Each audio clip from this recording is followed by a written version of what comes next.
What if the God of Mischief, master of illusions and lies, suddenly found himself trapped in a universe where deception itself is worshipped as divine power, where emerald sorcery collides with the churning madness of the warp, and every whisper of treachery feeds an entity older than human civilization? In the grim darkness of the far future, Loki Laufeyson is about to discover that in Warhammer 40K, even gods can become pawns in games far more sinister than anything Asgard has ever known. This is the story of what happens when Marvel's greatest trickster meets the architect of fate himself. The planet Veritas Prime had been a jewel of the Imperium for over 8,000 years. Its crystalline spires reached toward the heavens, monuments to humanity's enduring faith in the God Emperor. Billions of pilgrims traversed the galaxy to walk its sacred streets, to pray in cathedrals where saints once performed miracles, to seek absolution beneath stained glass windows depicting the Emperor's great crusade. But on this day, Veritas Prime was dying. Not from the usual horrors that plagued the Imperium, not from orc invasions or tyrannid swarms or chaos corruption spreading slowly through the population. No, this destruction was instantaneous, inexplicable, and utterly unprecedented. The sky above the capital city tore open like paper being ripped by invisible hands. Reality itself seemed to scream as a wound opened in the fabric of space, bleeding colors that shouldn't exist into the atmosphere. Lightning that burned green and gold instead of white split the clouds, and where it struck, the laws of physics simply stopped making sense.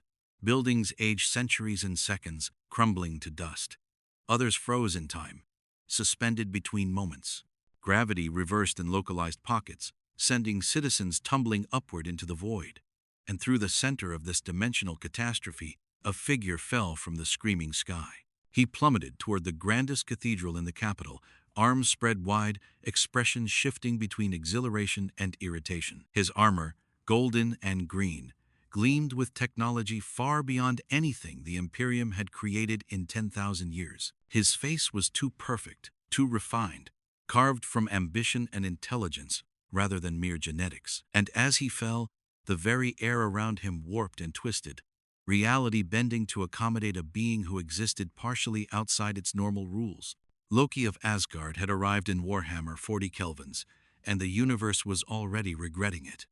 The impact should have killed him, should have reduced him to a crater and scattered remains. Instead, at the last possible moment, his form blurred and shifted, and a dozen perfect duplicates split from his body in different directions. The real Loki landed on his feet in the cathedral plaza with impossible grace, while his illusions struck various surfaces around him, each exploding in showers of emerald energy that carved runes of unknown origin into ancient stone.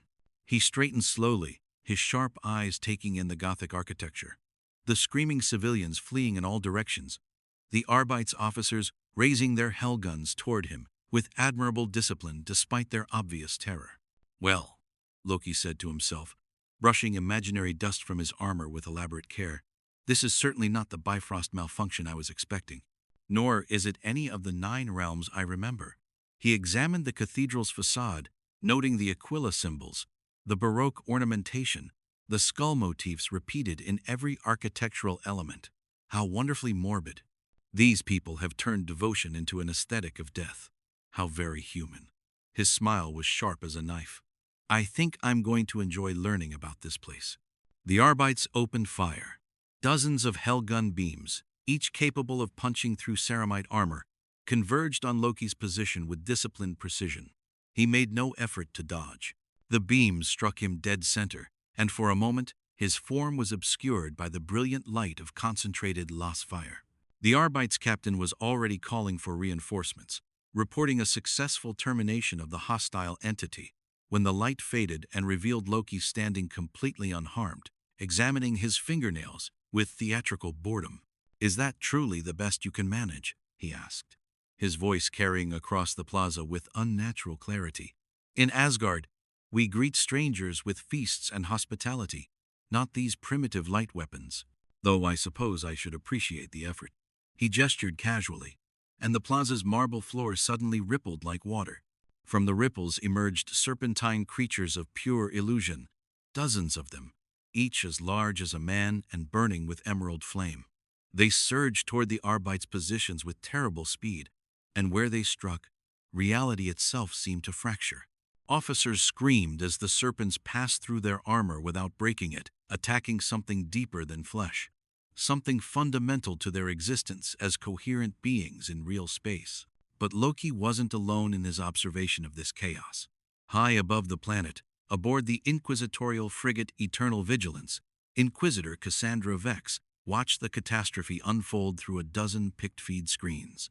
She was a woman forged in the crucible of the Ordo Malleus, trained to face demons and heretics with equal ruthlessness. Her augmetic left eye whirred as it focused on different angles of Loki's assault, analyzing his movements, cataloging his abilities, searching for weaknesses. What she saw defied every pattern in her extensive archives. This was no demon summoning, no warp-spawned corruption spreading through the population. The entity appeared to generate its own reality distortions without drawing directly from the immaterium. Impossible, yet happening before her eyes. My Lord Inquisitor, her aide, a nervous young man named Davian, stammered from behind her command throne. The signatures don't match any known Xenos species. Tech priest Dominus Karth believes the entity might be using a form of dimensional manipulation, similar to Eldar webway technology, but far more advanced and unstable. Or far more controlled, Vex corrected, her voice hard as adamantium. Look at the pattern of destruction. It appears random, but notice how the dimensional breaches are forming a geometric design across the capital. This entity isn't causing chaos. It's conducting an experiment. She stood, her crimson power armor humming as it activated. Assemble Strike Team Omega. Full psychic countermeasures. If this being is manipulating dimensions, we'll need blanks in the formation. Sister, Superior Morgana is requesting permission to deploy her squad immediately, Davian reported, checking his data slate. The Sisters of Battle are eager to cleanse this Xenos threat. Vex nodded. Granted, but instruct her to observe and contain only. I want this entity captured if possible. Something that can manipulate reality. This precisely might have intelligence we can extract. Her augmetic eye zoomed in on one particular screen, where Loki had just transformed a squad of Arbites' weapons into harmless flowers with a mocking wave of his hand. And tell Tech Priest Karth to prepare the null field generator. We may need to cut this entity off from whatever power source it's using. Down on Veritas Prime, Loki was beginning to understand the fundamental nature of this strange new universe. Every time he used his satyr, his natural, magical abilities from Asgard, he felt something respond from beyond the veil of reality. There was a dimension here, something like the pathways between Yggdrasil's branches, but far more chaotic and hostile. It pulsed with unimaginable power, responding to thought and emotion rather than physical law. And most intriguingly, it was paying attention to him. He could feel vast intelligences stirring in that impossible realm, drawn by his presence, like sharks scenting blood in water. Fascinating, he murmured, standing amid the wreckage of the plaza while terrified citizens huddled in the cathedral behind him. A dimension of pure psychic energy, turbulent and malevolent, pressing against the skin of reality at all times. These mortals live on the surface of a cosmic ocean of madness, never knowing when the waves might crash through and drown them all. He smiled wider. No wonder they're so devoted to their distant emperor. They're all absolutely terrified. He raised his hand. An emerald energy danced between his fingers, but this time he felt the warp surge in response, amplifying his power 100-fold. And my abilities resonate with this dimension naturally. How perfectly convenient. It was at that moment that Sister Superior Morgana and her squad descended from the sky on pillars of fire. Their jump packs burned with consecrated promethium as they landed in a perfect combat formation around Loki. Each Sister of Battle, a warrior priestess clad in power armor the color of midnight, wielding bolters and flamers blessed by the ecclesiarchy itself. Morgana's face was a mask of righteous fury behind her helmet's grill as she raised her power sword, the blade crackling with disruptive energy. Xenos abomination, she declared, her voice amplified by her armor's vox caster to boom across the plaza. By the authority of the Adepta Sororitas and the Holy Inquisition, I name you enemy of mankind. Surrender immediately or face purification by holy fire." Loki turned to face her, and his expression lit up with genuine delight. "Oh, now this is more like it. Warrior women in ornate armor, speaking with absolute conviction about righteousness and purity. You remind me of the Valkyries, though with considerably more firepower and less sense of humor." He bowed with exaggerated courtesy. "I am Loki of Asgard, God of Mischief and rightful king of Jotunheim, and I'm afraid I must decline your kind invitation to surrender, as it seems terribly boring." Morgana's response was to open fire with her entire squad simultaneously, bolter rounds, each one a miniature rocket carrying an explosive payload designed to detonate inside the target, screamed toward Loki from 6 different angles. He made a gesture that seemed almost lazy, and suddenly there were 20 Lokis standing in the plaza, each one identical down to the smallest detail. The bolt rounds struck true, hitting multiple targets, but each Loki they hit simply shattered like glass, revealing itself as an illusion. The real Loki appeared behind Morgana, moving with speed that shouldn't have been possible, and tapped her shoulder with one finger. "You seem tense," he said conversationally as she spun toward him. "Perhaps you need to relax your grip on that sword before you hurt yourself." Morgana's power sword suddenly became a snake in her hands, writhing and hissing. She dropped it on pure reflex, then watched in stunned fury as it struck the ground and transformed back into a sword as if nothing had happened. The illusion had been perfect, complete with tactile sensation and movement. Before she could recover, Loki gestured again, and vines of emerald energy erupted from the plaza stones, wrapping around the legs of her entire squad and holding them immobile. "I mean you no permanent harm," Loki continued, circling the trapped sisters like a professor lecturing students. "I'm merely defending myself from rather enthusiastic attempts to kill me before we've even been properly introduced. In my realm, we consider that quite rude." He paused, sensing something new approaching. His expression shifted subtly, becoming more focused. "Ah, and here comes someone more interesting. Someone who actually understands what she's dealing with." Inquisitor Vex materialized from active camouflage 10 meters away, her bolt pistol already trained on Loki's head, her power fist crackling with barely restrained energy. Flanking her were 2 pariahs, blanks whose very presence made reality feel more solid and heavy.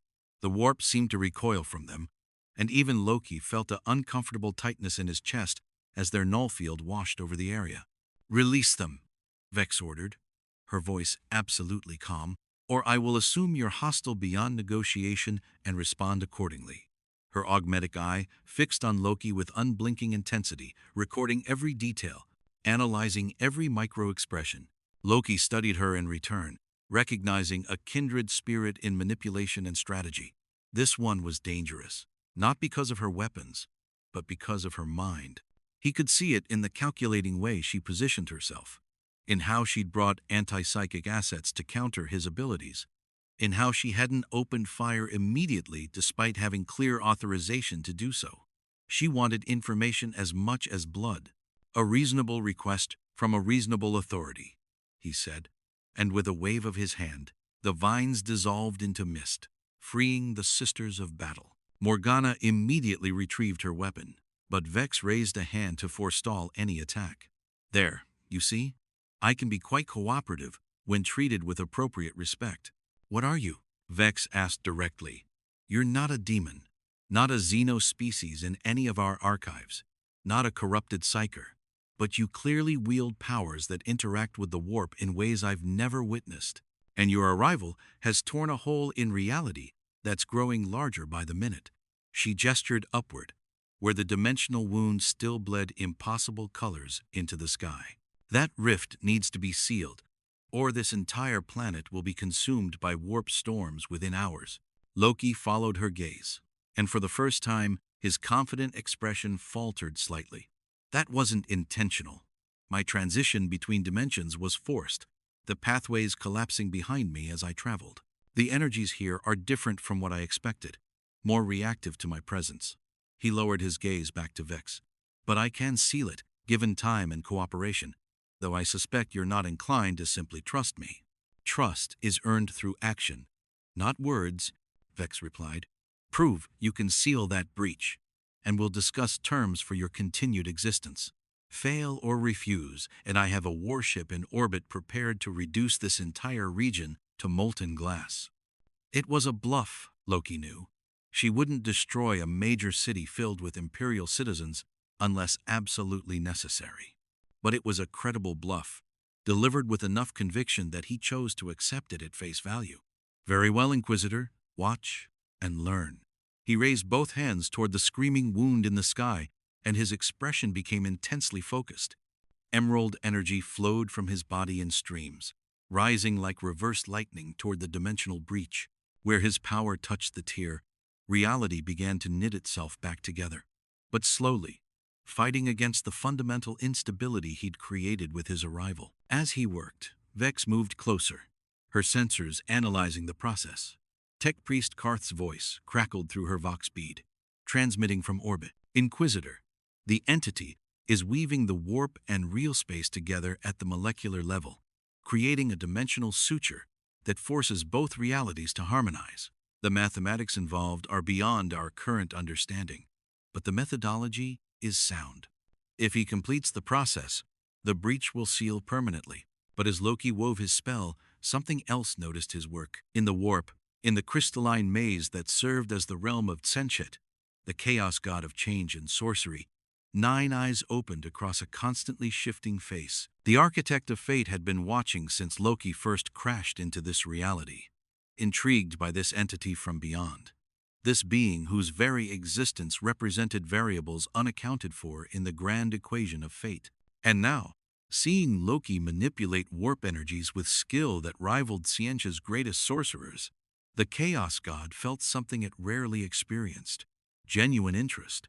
A godling lost between realities, Tzeentch whispered to its daemon court, its voice simultaneously male and female, young and ancient, speaking in tongues that drove mortal minds to madness. A master of deception and illusion who thinks himself clever. But every move he makes draws him deeper into my domain. He uses the warp without understanding its true nature. Perfect. A new piece enters the great game, one who doesn't even realize he's already being played. Tzeentch extended a fraction of its infinite consciousness toward Veritas Prime, and suddenly, Loki's spell became far easier to complete.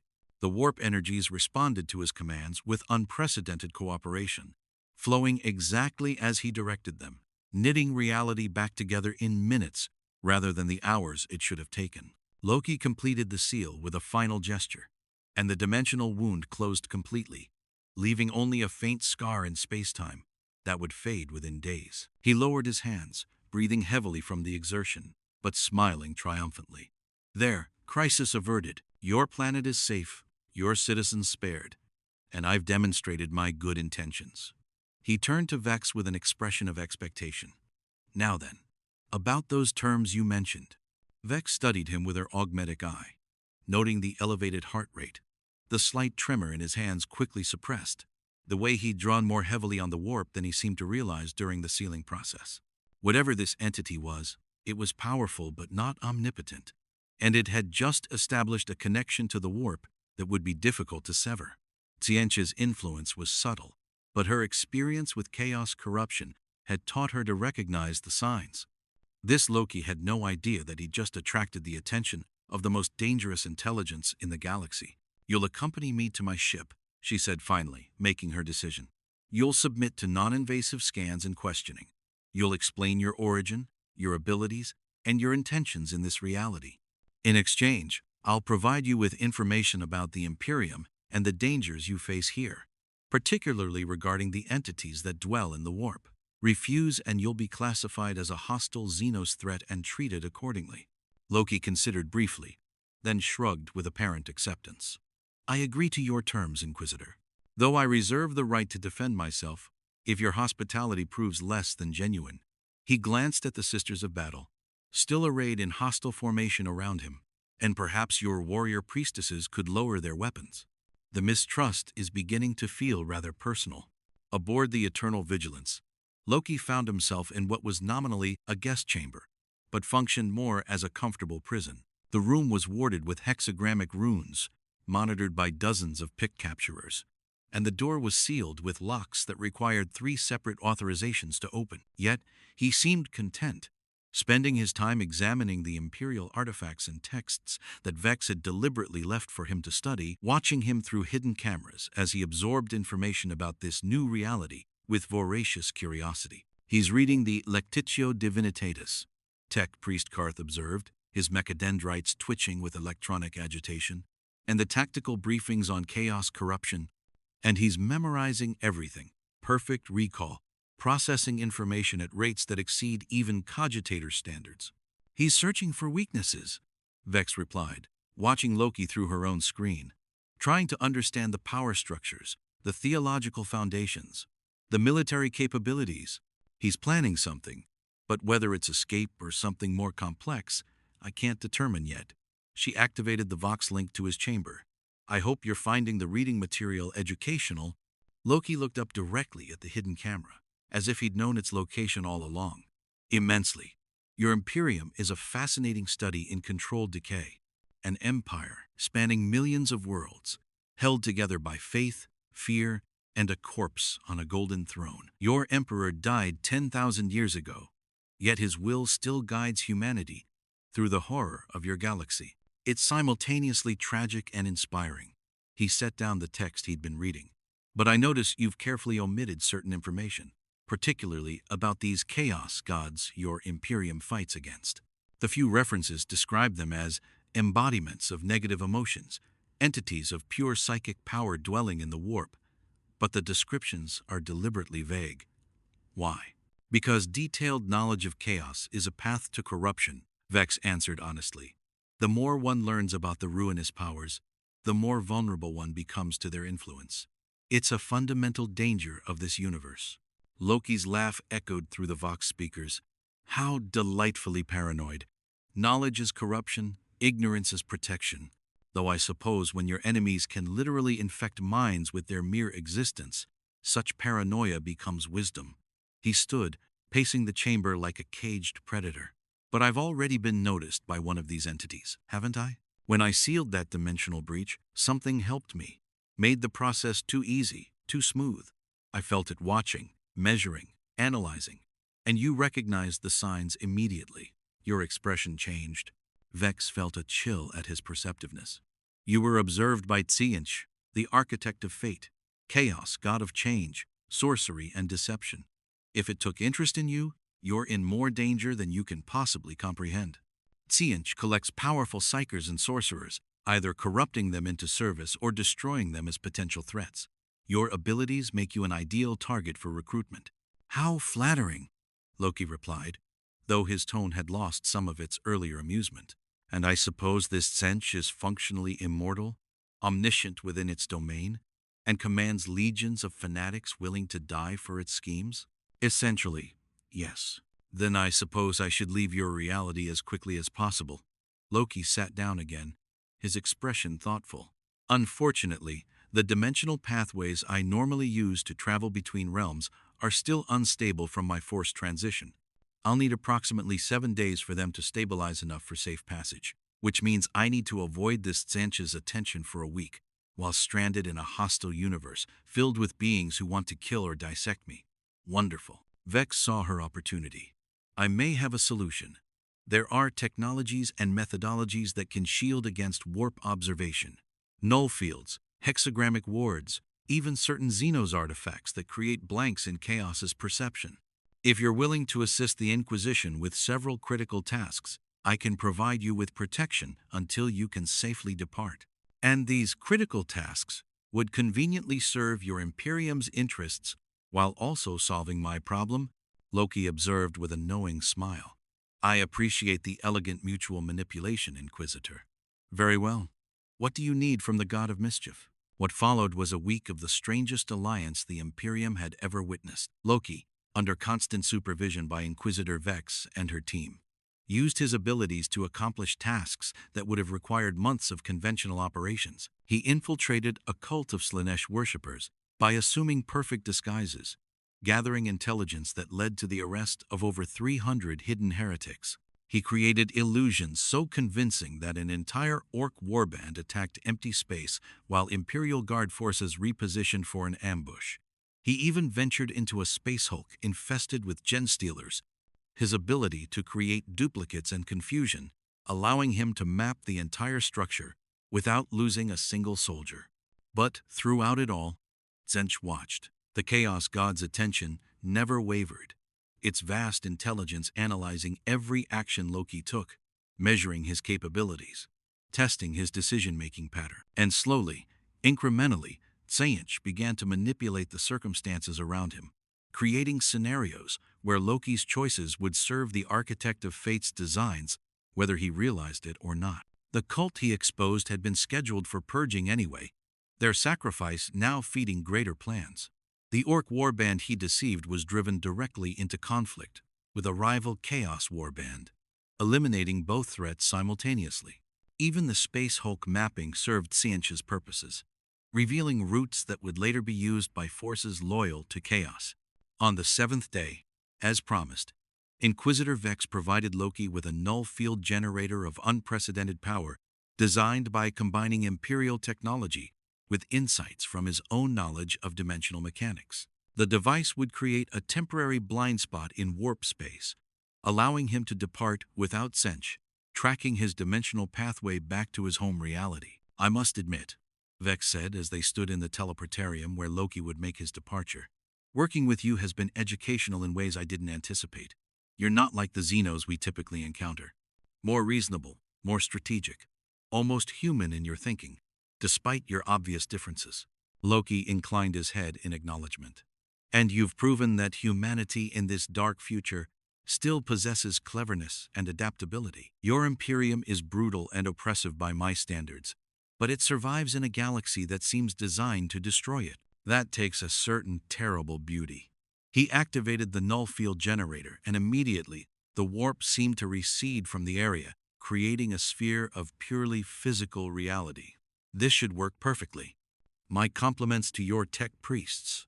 "Before you go," Vex said carefully, "I should warn you. Tzeentch doesn't lose pieces easily. If you've truly escaped its attention, you've accomplished something few in this galaxy ever manage. But if you haven't, if this escape is somehow part of its plan, you may be carrying corruption back to your own reality without knowing it." Loki's expression became unreadable. A sobering thought. "But I've played games with Odin, with Thanos, with entities that shaped entire realms to their will. I think I can manage one more cosmic manipulator, no matter how ancient or powerful." He began the process of opening a dimensional portal, emerald energy spiraling into complex geometries that tore carefully at the fabric of space-time. "Though I appreciate the warning, it's almost enough to make me believe you actually care whether I survive." "I care about protecting my reality from external threats," Vex corrected. "But I won't deny that I'd prefer you survive rather than become another puppet of chaos. You have potential to be an ally rather than an enemy, and the Imperium needs all the allies it can find." The portal stabilized, revealing a swirling tunnel of light that led away from Warhammer 40K's reality into dimensions beyond. Loki stepped toward it, then paused at the threshold. "If I ever return, Inquisitor, I'll seek you out first. You've earned that courtesy." He smiled one last time, that knife-edge expression of mischief and intelligence. "And who knows, perhaps your Emperor and my father Odin would have been friends if they'd met. They both believed in controlling chaos through absolute authority and necessary lies." Then he stepped through, and the portal collapsed behind him, leaving only a fading shimmer in the air. The null field generator powered down automatically, its purpose fulfilled, and the warp rushed back into the space it had briefly been excluded from. Vex stood alone in the teleportarium, wondering if she'd just witnessed a successful escape, or the culmination of a plan so complex that even she couldn't perceive its true shape. In the crystal labyrinth, Tzeentch smiled, with a mouth that had too many angles to exist in three-dimensional space. The portal Loki had used hadn't led back to his home reality at all. Not exactly. The null field had been real, the protection genuine, but Tzeentch had been manipulating events since long before Loki's arrival. The dimensional instability that brought him to Warhammer 40K in the first place, the ease with which he'd sealed the breach, the week of successful operations that built his confidence even the null field generator itself, all pieces of a grand design. The portal led to a pocket dimension between realities, a space that technically existed outside of Warhammer 40 Kelvins, but was still within Tzeentch's reach. Loki would realize the deception eventually, but by then, he would have no choice but to bargain with the Architect of Fate for true passage home. And in that bargain, Tzeentch would gain something far more valuable than a single servant, knowledge of an entirely new reality, to manipulate, access to a cosmos beyond the reach of the other chaos gods, and a trickster god who would serve as an unwitting agent, spreading chaos influence to realms that had never known Tzeentch's touch. All according to plan, Tzeentch whispered, its 9 eyes blinking in sequence across impossible dimensions. The game continues, expanded beyond this single reality into infinite possibilities. And the God of Mischief, so certain of his cleverness, has become my finest achievement. A corruption that doesn't know it's corrupted.